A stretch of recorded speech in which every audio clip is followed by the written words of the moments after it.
एक उदाहरण कोई बता दे सुनने वाला कि कोई बुद्धिस्ट मंक या कोई बुद्ध धर्म का मानने वाला कोई जाके दावा किया हो, रार किया हो कि हमारा प्लेस है। भारत का धर्म है बुद्धिज्म, हिंदुइज्म भारत का धर्म नहीं है। गया में किसी भी ब्राह्मणिज्म माइथोलॉजी और पाथ को मानने वाले लोगों को गया में ताकना नहीं चाहिए। आप बुद्धिज्म को जब तक मिटा नहीं लेंगे ब्रिजेंद्र जी, तब तक हिंदू राष्ट्र नहीं बना सकते, नहीं बना ही नहीं सकते हैं। तो आप जो अयोध्या में डिमोलिश हुआ है उसको डिमोलिश होगा या वहां कत्ल होगा, किए जाएंगे। मारे आज नहीं होगा कल तक वहां बुद्धिस्ट को लखेदा जाएगा। पहले विवाद शुरू किया जा रहा है, उसके बाद विवाद के बाद फिर राजनीति इसी तरह से होता है। तो बुद्धिस्ट वहां कुचले जाएंगे, आपको मैं कैसे बताऊं। अच्छा। कोई बुद्धिस्ट आपके टेम्पल में दावा नहीं करता है, आपके अयोध्या में, वाराणसी में, उज्जैन में, मथुरा में, केदारनाथ में, श्रृंगेरी में, मेरे लिसन टू मी, श्रृंगेरी में, द्वारिका में और पुरी में, ऐसी जगहों पर वो दावा नहीं करता, वो जाता भी नहीं अपना चोंगा पहन के। आप क्या करने गए, क्यों गए? बौद्ध गया के महाबोधि मंदिर को लेकर के पूरे देश में बौद्धिस्टों का प्रोटेस्ट जारी है। करीब करीब 1 साल होने को है। बीटी एक्ट को लेकर के 1949 में ये एक्ट बना था और इसके विरोध में ही ये प्रोटेस्ट चल रहा है। इस वीडियो में हम समझेंगे कि बीटी एक्ट है क्या और इसका इतना विरोध बौद्धिस्ट समाज क्यों कर रहा है, बौद्ध समाज क्यों कर रहा है। और आरोप ये भी है कि बौद्ध गया का मंदिर जो बौद्ध धर्म के लिए है, उस मंदिर में किस तरह से हिंदू धर्म की पूजा पाठ और ये सारी चीजें की जा रही हैं, जबकि वो मंदिर बौद्ध धर्म का है। इन बातों को समझने के लिए हमारे साथ मौजूद हैं संपूर्णानंद मल जी। संपूर्णानंद मल जी इतिहास और पुरातत्व में दिल्ली विश्वविद्यालय के स्कॉलर रहे हैं। इन्होंने स्पेशलाइजेशन अपनी की है पीजी में पुरातत्व में ही। संपूर्णानंद मल जी, आपका बहुत बहुत स्वागत है। सबसे पहले यह समझेंगे कि ये बीटी एक्ट है क्या और क्यों इसका विरोध किया जा रहा है। अपना एक ऐसा बुद्ध हमने गंवा दिया, बुद्ध हमारा नहीं रह गया आज। बुद्ध जब मैं कहता हूं तो मैं कहने की कोशिश करता हूं कि वस्तुनिष्ठता, विज्ञान और ह्यूमैनिटी, इन तीनों का हमने अंत कर लिया। बुद्ध हमारे यहाँ नहीं रह गया। बुद्ध दुनिया के देशों में रह गया, तिब्बत में, ये म्यांमार में, बर्मा में, जितने भी देश हैं, दक्षिण पूर्व एशियाई देश हैं, इन यहाँ बुद्ध चले गए हैं। अच्छा।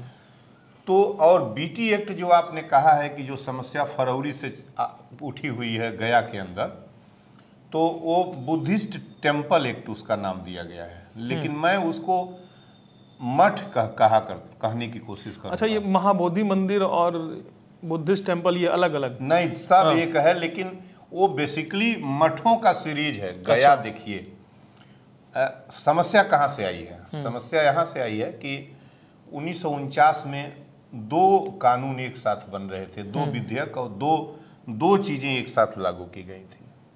अयोध्या में राम की प्रतिमा रिप्लेस की गई किसी तरीके से, और दूसरी गया के अंदर बीटी एक्ट पास करके लगाया गया। तो 1949 में 1949 में अयोध्या की भी का काम हुआ था। आप जाइए ना साथ साथ। 2 जगहों से रिप्लेस 2 लोगों को करने की कोशिश का रूट था यहाँ। वहां से ब्राह्मणिज्म के लोगों की एंट्री की गई। यद्यपि एंट्री गया में हो गई है, पिंड पर आने की बात गया में हम समझते हैं कि सैकड़ों साल से गया में काम हो रहा है, लेकिन गया और पहले विषांतर हो जाएगा। और अयोध्या में क्या हो रहा था, ठीक 1949 के अंदर वहां रामलला की प्रतिमा रिप्लेस की गई। पूजा दोनों को जो भी बंद हुआ चालू हुआ वो अलग प्रश्न था।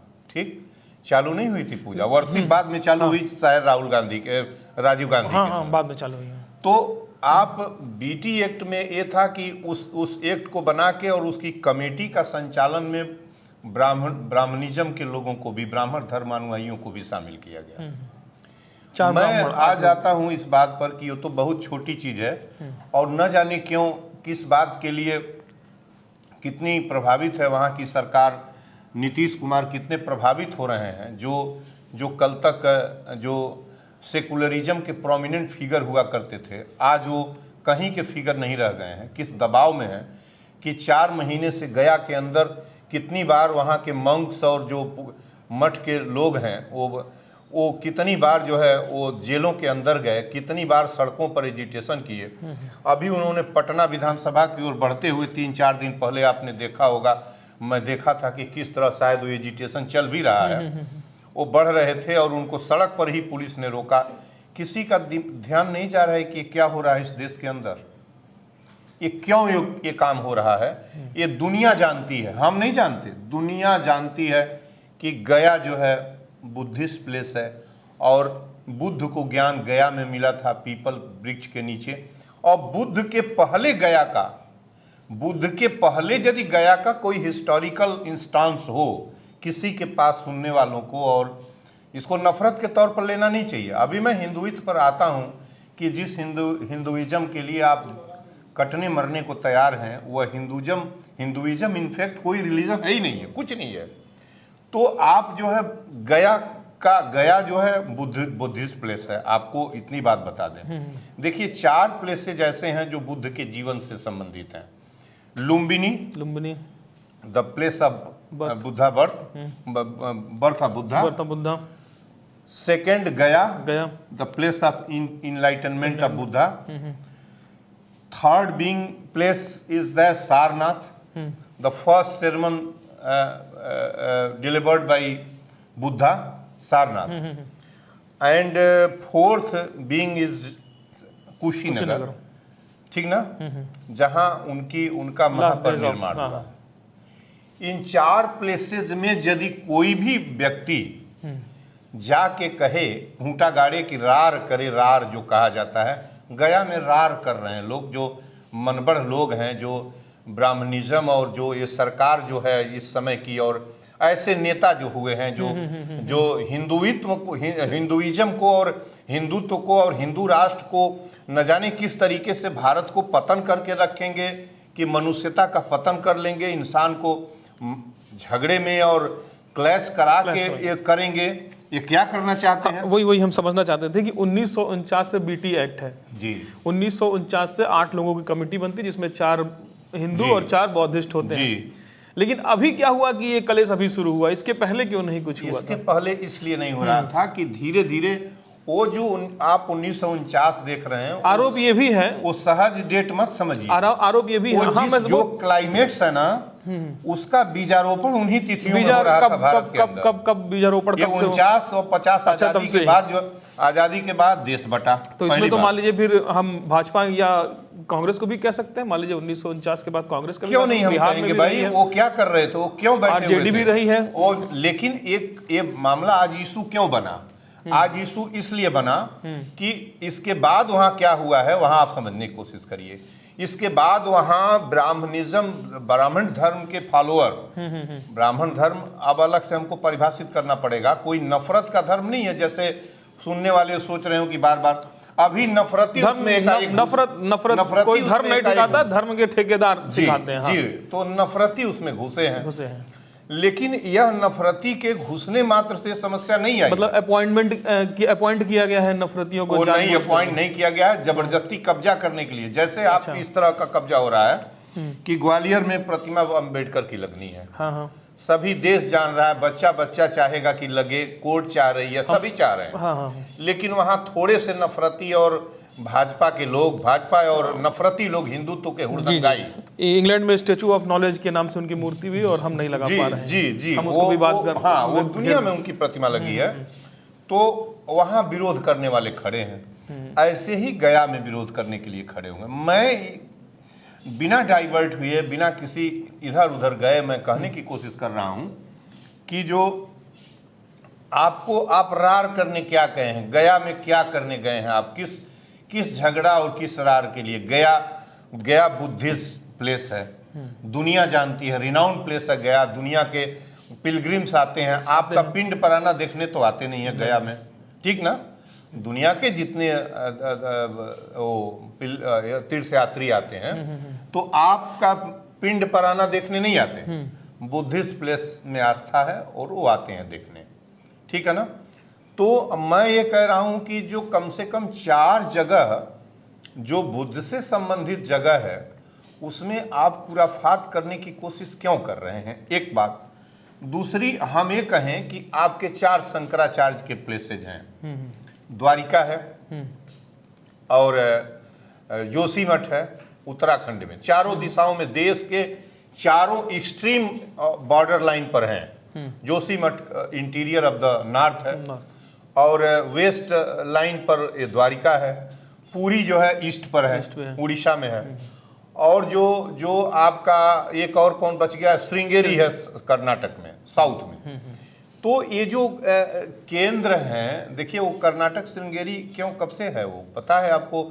उसमें तमिलनाडु क्यों नहीं है और केरल क्यों नहीं है? क्यों? इसलिए कि वो दोनों वो जो बाउंड्री थी वो सतीय पुत्र और केरल पुत्र कभी श्रीलंका के साथ और कभी इधर। तो कभी श्रीलंका केरल जो स्टेट था उसने श्रीलंका के उत्तरी हिस्से पर कब्जा किया। तो इनकी एक्सट्रीम बाउंड्री वहां गई। उत्तर में इनकी एक्सट्रीम बाउंड्री जोशीमठ में गई, उत्तराखंड में। पश्चिम में द्वारिका में। तो जो हम कहें कि चारों जगहों पर एक उदाहरण कोई बता दे सुनने वाला कि कोई बुद्धिस्ट मंक या कोई बुद्ध धर्म का मानने वाला कोई जाके दावा किया हो, रार किया हो कि हमारा प्लेस है। ये हिंदुस्तान में राजनीति करने के लिए, हिंदुओं को एक जगह लामबंद करने के लिए बाकी शेष को कुचला जा रहा है, बरगलाया जा रहा है, लड़ाया जा रहा है। ये इसके अतिरिक्त कौन कौन से प्लेस हैं? अयोध्या है, वाराणसी है, उज्जैन है, मथुरा है और केदारनाथ है। ये 4-5 प्रोमिनेंट प्लेसेज हैं। इसमें बताइए, यद्यपि इन केंद्रों पर केंद्र जो है इनिशियल स्टेज में अवंती तक बुद्ध की धाक जमी हुई थी। जब बुद्धिज्म था तो अवंती का राजा और उधर कहां से। अभी इस पे समझेंगे। अभी भी बहुत से बौद्ध धर्म कोई ऐसा छोटा मोटा धर्म नहीं, बौद्ध धर्म के फॉलोअर हैं। पूरी कंट्री बौद्ध धर्म के, मतलब जैसे चाइना और जापान का दुनिया का पहला धर्म चाइना और जापान का अगर हम नाम ले, दोनों मतलब बहुत प्रोमिनेंट कंट्रीज हैं। जी। ठीक है, तो इस केस में मतलब हमारा जो चरित्र, हमारा जो भारत का जो पढ़ रहा है, उस पे आप क्या कहेंगे? अंतरराष्ट्रीय उस पे कुछ नहीं कहेंगे हम। वो तो कंपैरिजन में लेके आ रहे थे कि तो हमारी छवि पे क्या असर जा रहा है कि बौद्ध धर्म के साथ ऐसा हो रहा है भारत में? मुस्लिम धर्म के लिए हम लोग तो कहा गया कि मुस्लिम धर्म, अक्सर रिपोर्ट्स भी आती हैं बाहर भी है कि भाई यहाँ पर मुस्लिम धर्म के साथ जुर्म किया जा रहा है। तो अब क्या बौद्ध धर्म के लिए भी ये किया जा रहा है? आप देखिए, और इसको भारत आप स्कॉलर नहीं है तो आपको नहीं पता कि बुद्धिज्म के साथ जब बुद्धिज्म का डाउनफॉल एक तरीके से हो रहा था या कुचला गया था, तो उसमें एक पुष्यमित्र शुंग राजा तो ये इंस्टांस आया है और उदाहरण साहित्य में है कि 84,000 बौद्ध मठों को उसने जला दिया। जी कत्ल करवाया, मारा, जो भी किया।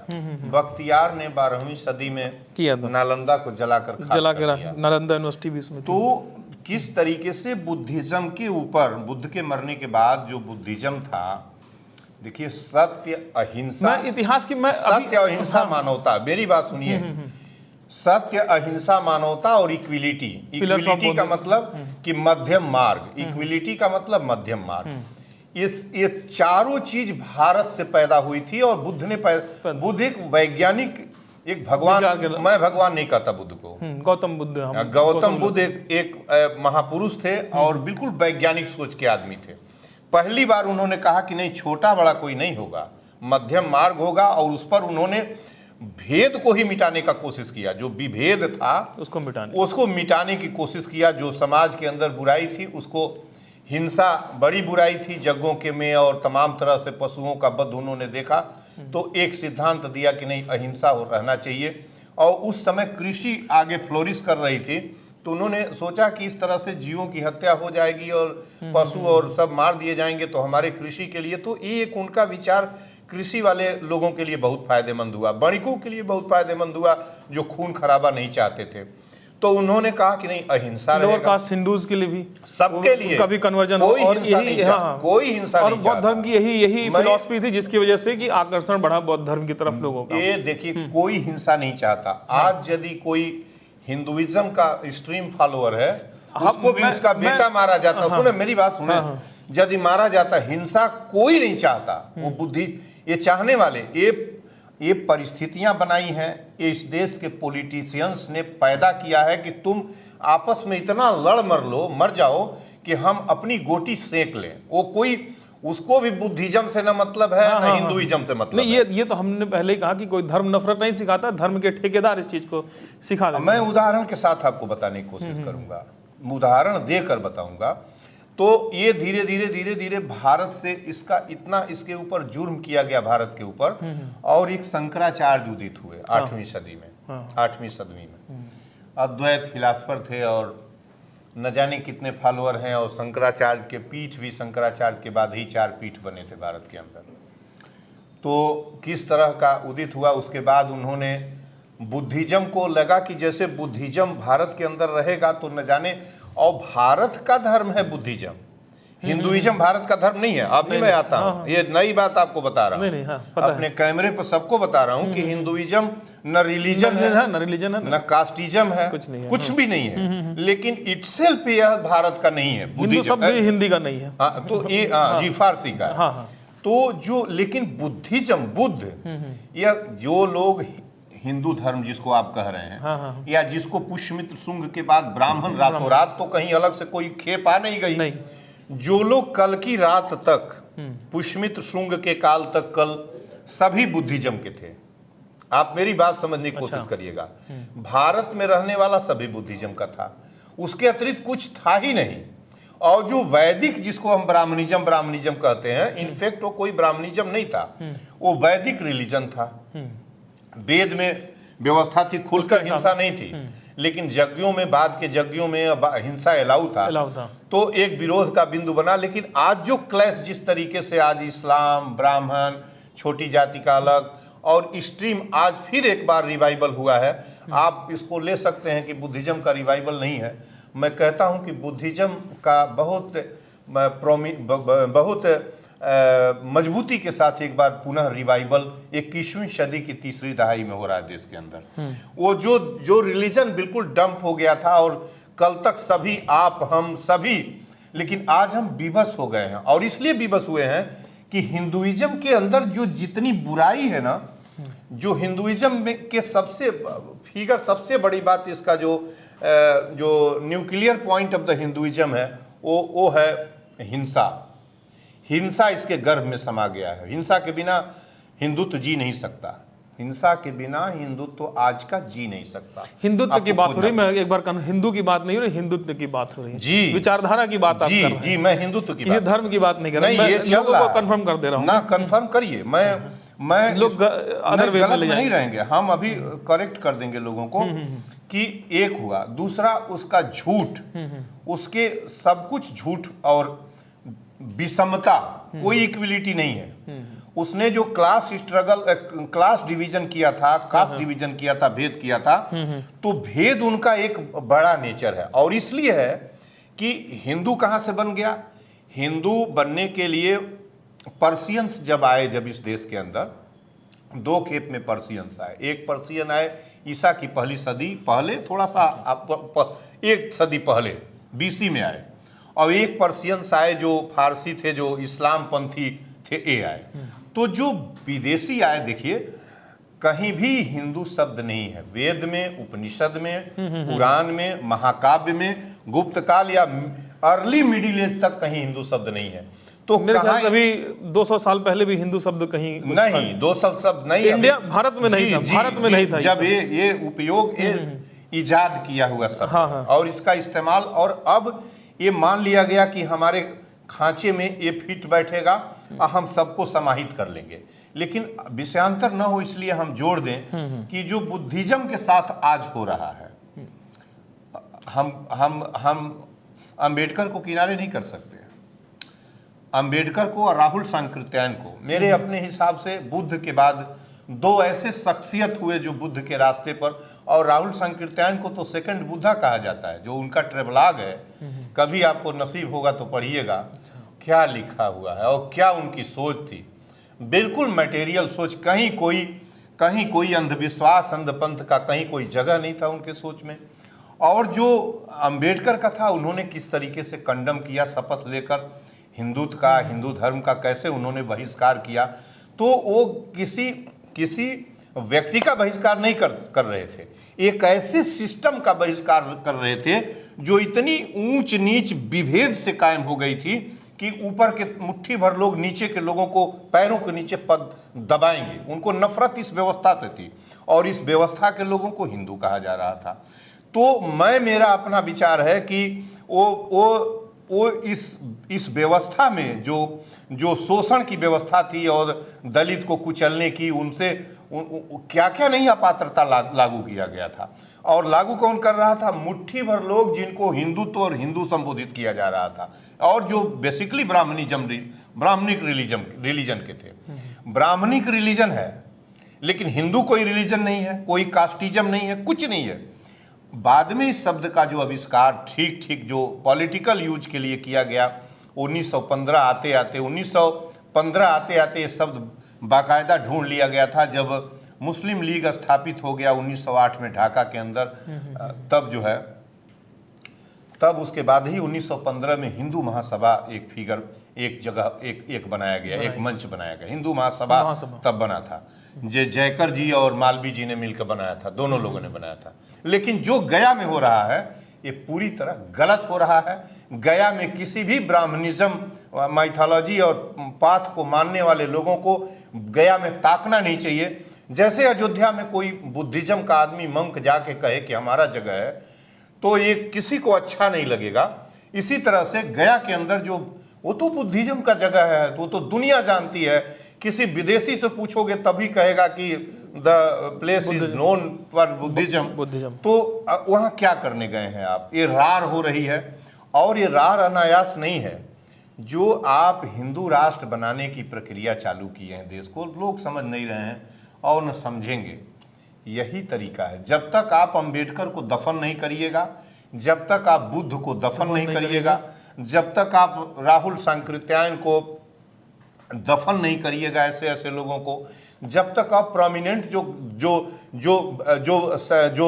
जो साइंटिफिक टेम्पर और जो ऑब्जेक्टिविटी की बात करता है, साइंस की बात करता है, उसको आप हाशिए पर नहीं फेंकिएगा, तब तक आपका हिंदू राष्ट्र लग कैसे सकता है। और इसी की कोशिश के तौर पर एक बड़ा कोशिश हुआ, इनका टेम्पल बन गया, अच्छा हुआ जो बन गया, जो मानने वाले लोग हैं मन बन गया। गया में आप बुद्धिज्म को मिटाने क्या करने गए? आप बुद्धिज्म को जब तक मिटा नहीं लेंगे विजेंद्र जी, तब तक हिंदू राष्ट्र नहीं बना सकते, नहीं बना ही नहीं सकते हैं। और हिंदुइज्म और बुद्धिज्म भारत की मिट्टी का रिलीजन है, भारत के प्रत्येक व्यक्ति के खून का। क्या उस खून का मैं कह रहा हूं तो क्या कह रहा हूं? पीस। हर व्यक्ति जिसका प्राण है, वो कोई कितना चाहे खूंखार हो, वो रोज हिंसा करता हो, 20 बकरे काटता हो, ठेके पर जान लेता हो, लेकिन उससे जब कहिए कि अब तुमको हम गोली मार देंगे, पक्का मार देंगे, खट से उसकी जुबान हिंसा से बदल के जान हमको प्राण छोड़ दो। तो जो भारत का मुख्य चीज है, वो भारत की आत्मा और लोगों की आत्मा। यार हर इंसान, प्राण सबसे प्रिय है। प्राण पर जब बाजी आ जाएगी तो वो व्यक्ति अहिंसावादी हो सकता है। तो यदि आपको हिंदू राष्ट्र बनाना है और हिंदुत्व के रास्ते पर जो नफरतियों का और हिंसकवादी लोगों का रास्ता है, बिल्कुल कुछ नहीं है। हिंदुत्व कुछ नहीं है। हिंदुत्व इज नथिंग जो है इसके आपका हिंसा और झूठ के अतिरिक्त कुछ भी नहीं है। इसका नग्न रूप आज एकदम सामने आ गया। मैं तो समझ रहा था कि हो सकता है, लेकिन जैसे जैसे मैं देखता, उम्र हमारी बढ़ रही है और जो मैं हरकत देख रहा हूं हिंदुत्व के नाम पर सड़कों पर, मुझे लगता है कि भारत ये बीटी एक्ट में ये समझूंगा कि ये बीटी एक्ट सिर्फ महाबोधि मंदिर के लिए है कि बाकी बौद्ध मठों के लिए भी है? वहीं के लिए स्पेशल एक्ट, वहीं प्रोविजन वहीं एक्ट के लिए बना है। जैसे वर्शिप एक्ट बना है 1949 में, 1991 में पिलग्रिम्स वर्शिप एक्ट बना है। आपको रिलीजियस वर्शिप एक्ट बना है। ये होना नहीं चाहिए। जो ये बीटी एक्ट बना है, अच्छा, अयोध्या में 1949 में जो कुछ हुआ है बिल्कुल नहीं होना चाहिए। अभी जो 9 क्या है वर्शिप एक्ट? अभी 9 नवंबर 2019 को जो अयोध्या का डिसीजन आया है वो बिल्कुल नहीं आना चाहिए। अयोध्या में टेम्पल बन ही नहीं सकता यदि आप फॉलो अप करेंगे 1991 के कानून का। वो क्या है वर्शिप? 1991 के कानून में यह है, एक लाइन का कानून है, छोटा सा प्रिवेंशन एक्ट है वो। अच्छा। कि संरक्षण है कि मंदिर, मस्जिद, मठ, जितने भी धार्मिक प्लेसेज हैं, 1947 15 अगस्त 1947 की जो पोजीशन उनकी थी उसके बाद वो विल मेंटेन, विल मेंटेन। लेकिन नहीं तो पोजीशन कहाँ बदली जा रही वहां पर? क्या नहीं बदला गया बोले आप? मठ तो रहेगा, उसको क्या मंदिर तो नहीं बनाया जा रहा। अरे आप अयोध्या में मिटा के उसकी मस्जिद ही 1900 हम बोध गया कि ना, हम उसी के उसको जब अलग करके खोजेंगे ना, तो आप जो अयोध्या में डिमोलिश हुआ है उसको डिमोलिश होगा या वहां कत्ल होगा, किए जाएंगे मारे, आज नहीं होगा कल तक वहां बुद्धिस्ट को लखेदा जाएगा। आप समझने की कोशिश नहीं कर रहे हैं। अच्छा। उसकी कड़ी है। आप अयोध्या में क्या करने गए थे? आप ठीक है, बाबर ने बनवाया, चाहे जिसने 1947 से पहले था ना, था ना, हो चाहे बाबरी बनाया हो चाहे जो बनाया हो। और एक यही कहता है कि 1947 15 अगस्त 1947 के पहले के जो धार्मिक स्थल हैं, मंदिर, मठ और मस्जिद है, वो उसमें उनकी स्थिति यथा स्थिति रहेगी। तो वही स्थिति को बदलने की बात नहीं हो रही। हाँ, ये आरोप बाकायदा लगाया जा रहा है कि अब वहां पर जो बौद्ध धर्म से जैसे जो भी पूजा अर्चना होती है वो हिंदू धर्म से हो रही है। आप क्या समझते हैं कि वो आज इस पर हो रहा है? आप रहेंगे नहीं रहेंगे, कल वहां था तो बंद हुआ, पहले 49 में बंद हुआ, 47 83 84 जब भी ताला खोला हो, शायद राजीव गांधी ने ताला खोला था पूजा के लिए, फिर धीरे धीरे उसको डिमोलिश किया गया। ये है ना 92 में 6 दिसंबर को, और डिमोलिश करने के बाद वहां एक राम मंदिर में राजनीति बहुत पहले शुरू हो गई थी, लेकिन नहीं, अभी तो इसकी भी राजनीति, इसकी भी आप टटोलने की कोशिश, इसका जो राजनीति फाउंडेशन स्टोन है, अच्छा, इसी बीटी एक्ट में है। अच्छा, पहले विवाद शुरू किया जा रहा है, उसके बाद विवाद के बाद फिर राजनीति इसी तरह से होता है। और ये क्लाइमेक्स, ये चुनाव में यदि वहां गवर्नमेंट जीत गई बीजेपी की, बिहार इलेक्शन में, तो बुद्धिस्ट वहां कुचले जाएंगे। आपको मैं कैसे बताऊं? अच्छा। भले वो चूंकि मॉन्यूमेंट केव है, वो बुद्ध की गुफाएं हैं वहां, वो गया की, वो अशोक के जमाने की हैं, समझ गए ना? वो 2800 साल पुरानी गुफाएं हैं। उन गुफाओं को डेवलप करके आपने उनको बड़ी गुफाएं बनाई हैं, टेम्पल्स बनाए हैं। उसको ना बदलें, कल को वहां टेम्पल बना दें, उन गुफाओं को डिस्ट्रॉय करके क्या करिएगा? क्या रह जाएगा आपका? जरा हमको बताएं, क्या रह जाएगा? आप गए क्या करने हैं गया के अंदर? मैं तो पूरे जितने भी लोग हैं उनसे पूछता हूं कि यदि कोई मंक, मठ वाला और कोई बुद्धिस्ट आपके टेम्पल में दावा नहीं करता है, आपके अयोध्या में, वाराणसी में, उज्जैन में, मथुरा में, केदारनाथ में, श्रृंगेरी में, मेरे लिसन टू मी, श्रृंगेरी में, द्वारिका में और पुरी में, ऐसी जगहों पर वो दावा नहीं करता, वो जाता भी नहीं अपना चोंगा पहन के। आप क्या करने गए? क्यों गए? और ये बीटी एक्ट चल क्यों रहा है? ये बीटी एक्ट 70-75 साल से क्यों रन कर रहा है? 70-75 साल से वहाँ बैठे हुए हैं। वो 4 महीने से जो वहाँ जंग की स्थिति बनी हुई है, रार हो रहा है, दोनों तरफ से झगड़े हो रहे हैं। क्या मुख्यमंत्री को दिखाई नहीं दे रहा है कि उसको बीटी एक्ट को बदल दें, उसमें केवल उस समिति में बुद्धिस्ट लोग रहे? अगर ये बीटी एक्ट बदलना हो तो ये कैसे बदला? वही विधानसभा का काम है, उसके लिए सदन से थोड़े ना आना है, कहीं कुछ नहीं आना है। वो स्थानीय बनाए हुए हैं बीटी एक्ट। बीटी एक्ट विधानसभा में वो भी कोई विशेष बहुमत की जरूरत नहीं है। अच्छा जी, लेकिन बुद्धिस्ट से पूछ कर बनाएंगे। अच्छा, हाँ, क्यों नहीं बनाएंगे? जैसे इन्होंने बनाया है वक्फ, देखिए पूछा नहीं इस्लाम पंथियों से तो क्या क्या हश्र हो रहा है देश को, उसको लेके आप बीटी एक्ट बनाए हैं। इसमें से यहाँ ब्राह्मणिक रिलीजन के लोग क्यों हैं इसमें? मैं तो यही पूछता हूँ, बता दे कोई क्यों है, किस बात के लिए? क्या संविधान इसकी अनुमति देता है? क्या राइट टू इक्वलिटी के नाम पर या रिलीजियस टॉलरेंस के नाम पर आप इस तरह का बना सकते हैं कि सभी मस्जिदों में हिंदू को ले जाइए? और यदि ये बनाना है तो मंदिरों में नहीं, ये बनाना है तो केवल मुसलमान तो छोड़ दीजिए, आप टेम्पल्स की यूनियन जो बनती है, समिति, सभी धर्म के, सभी धर्म के नहीं भाई, उसमें अछूत जो आज भी अछूत जिनको उनको भी रख लिया, उन्हीं को भी नहीं रख लिया जाए, उनको रख दीजिए। जैसे 10-8 है ना, इसमें 1-2 को ही रख लीजिए, 1-2 को नहीं, बराबर रख दीजिए ना, क्यों, क्या दिक्कत है? और उन्हीं को रख लीजिए, आप छोड़ दीजिए, मुसलमानों की बात ही छोड़ता हूँ। तब तो आपकी हिम्मत नहीं है। ये नफरत इस देश के पॉलिटिशियंस सत्ता के लिए फैला रहे हैं और ये कुचल रहे हैं। और इस देश का वैज्ञानिक धर्म, रिलीजन, समता का रिलीजन, इंसानियत का रिलीजन, जो बुद्ध रिलीजन है, उसको कुचला जा रहा है धीरे धीरे अपनी जमीन से।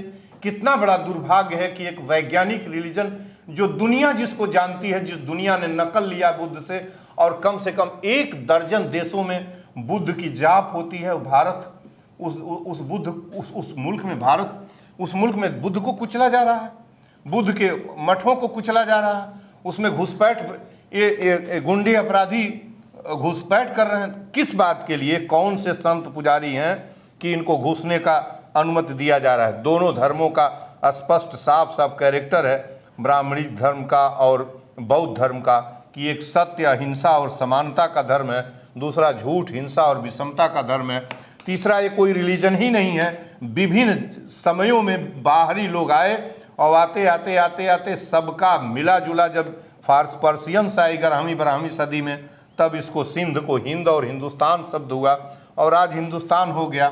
और किस तरह का, क्या करने जा रहे, क्यों नहीं बीटी एक्ट 1 सेकंड के अंदर, 2 दिन के अंदर बदला जा रहा है? नापाक इरादे हैं, बिल्कुल इरादे नापाक हैं।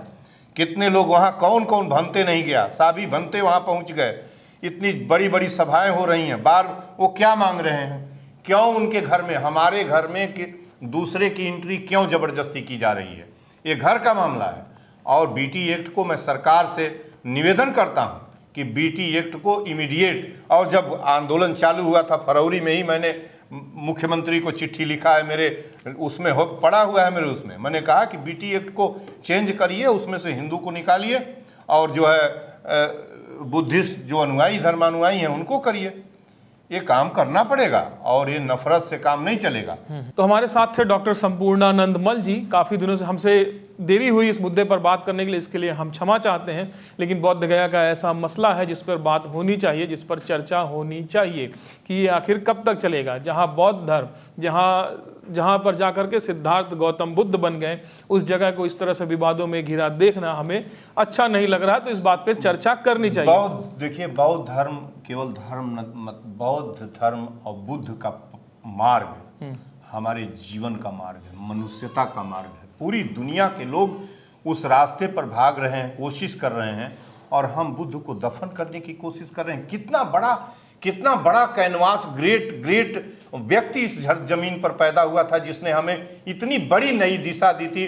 विज्ञान और मध्यम मार्ग और तर्कवाद और वस्तुनिष्ठता का धर्म उन्होंने दिया कि नहीं, हम अंधविश्वास और इस पाखंड से किनारे हों, हमें इस तरीके से, और जो भेद है, छुआछूत हमारे अंदर है भेद, उसको हमको मिटा के उस रिलीजन को हमने दफन करने की सौगंध खा ली है। क्या करने गए हैं आप उस गया के अंदर? क्यों राज किया जा रहा है? क्यों नहीं उसको चेंज करके वहाँ जो है, जो अदर देन बुद्धिज्म के लोग हैं, उनको निकाला जा रहा है? क्या करने की जरूरत है? ये क्या हो रहा है इस देश के अंदर? तो देखिए, बौद्ध धर्म भारत में पैदा हुआ वो धर्म जिसने करुणा, मानवता और आपसी सौहार्द की बातें सिखाई लोगों की। ये धर्म यहाँ से निकल करके दर्जनों देशों में फैला और दर्जनों देश इसके अनुयायी बन गए। जहाँ का मठ अभी विवादों में है, विवाद इसलिए है क्योंकि वहाँ की कमेटी, जिसमें 8 लोगों की सदस्यता होती है और जिसमें से 4 ब्राह्मण, 4 बौद्धिस्ट होती हैं। बौद्धिस्टों का कहना है कि वहाँ पर जो है अब पूजा अर्चना जो भी होता है वो हिंदू धर्म के अनुसार हो रहा है, जो उनको रास नहीं आ रहा है। इसलिए लगातार इसके खिलाफ प्रोटेस्ट हो रहा है, आंदोलन हो रहे हैं, पूरे देश में हो रहे हैं। बात अब इंडिया से बाहर, मतलब देश से बाहर भी होने लगी है। तो इस पर बात करने के लिए हमारे साथ मौजूद थे संपूर्णानंद मल जी, और इस मुद्दे पे और भी वीडियो हम आपको करके बताते रहेंगे इसके बारे में। और कोई भी अगर सवाल हो इस मुद्दे से जुड़ा हुआ तो आप कमेंट बॉक्स खुला है, वहां पर आकर के अपने सवाल को जरूर पूछिएगा। बाकी आपके इस वीडियो पर क्या राय है वो भी आप जरूर बताइएगा। नमस्कार, मैं हूं बृजेंद्र कुमार।